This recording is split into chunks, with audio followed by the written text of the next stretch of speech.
alcohólico, drogadicto, ludópata, huérfano, pedófilo, atormentado.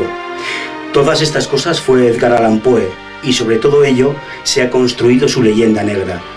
Leyenda que habla de borracheras monumentales hasta perder el sentido, de salidas de tono irracionales, de veladas en las que dilapidó la fortuna de su protector, de trabajos infames, de deseos inconfesables, de una muerte agónica, lenta, sucia y en completa soledad.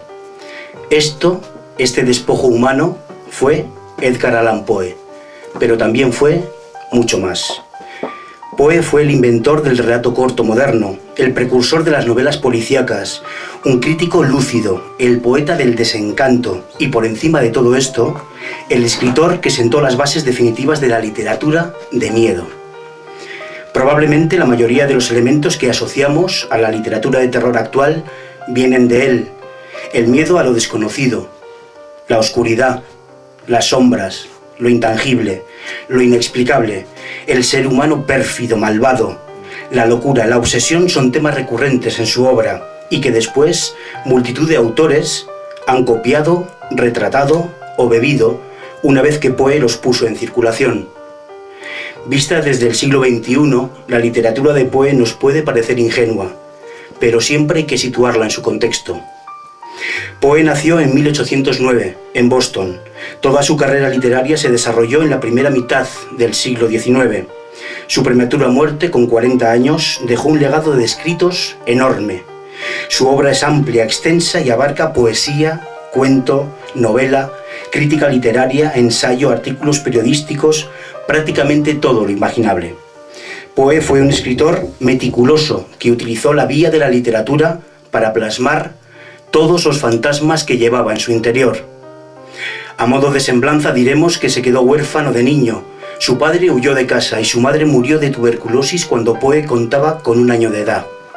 Nunca se llevó bien con su protector, John Allan, con el que discutía habitualmente y de manera feroz, casi siempre a causa del dinero. También Poe que se casó con su prima Virginia Clemm cuando ella tenía 13 años, y que ésta también murió de tuberculosis.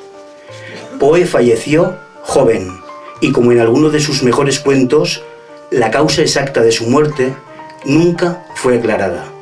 Se atribuyó al alcohol, a congestión cerebral, al cólera, a las drogas, a un fallo cardíaco, a la rabia, al suicidio, tuberculosis y también otras muchas causas. En el camino, Poe publicó su primer libro de poemas en 1827, con 18 años de edad.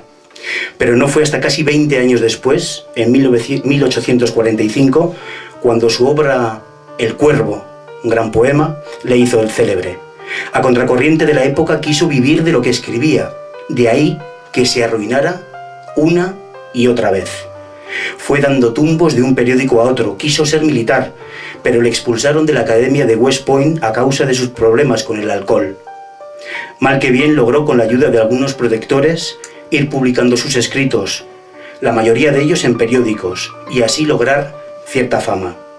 Cambió de trabajo en múltiples ocasiones, desplazándose por casi todo Estados Unidos, hasta que su mujer, Virginia, murió en el año 1847, como decía también, de tuberculosis. A partir de ahí, la vida de Poe entró en una espiral de autodestrucción, en la que se incluían de manera habitual el alcohol y las drogas. Pese a todo, Poe siguió escribiendo. El 3 de octubre de 1849, Poe fue hallado en las calles de Baltimore en estado de delirio. 3 días desaparecido, nadie sabía nada de él.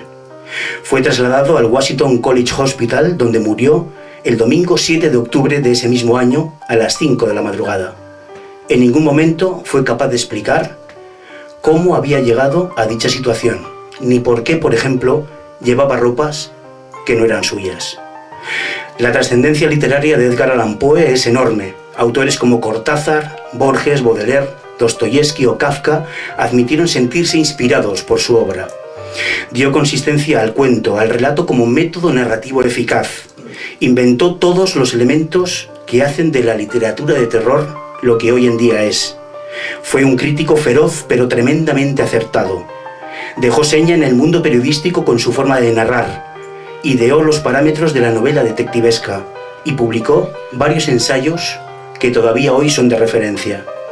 Por todo esto, Poe es lo que es y significa lo que significa en la historia de la literatura universal. Pero a Poe siempre le acompañará su leyenda negra. Su muerte fue un final oscuro para un escritor oscuro que fue también una persona terriblemente oscura. Oscuridad que no ha impedido que la obra de Edgar Allan Poe brille con luz propia y atraviese el tiempo hasta hoy como un relámpago en la tormenta. Acérquense a la literatura de Poe, léanla, disfrútenla, aunque luego, quizá en la noche, un escalofrío le recorra la espalda. Les dejamos con el corazón del atol.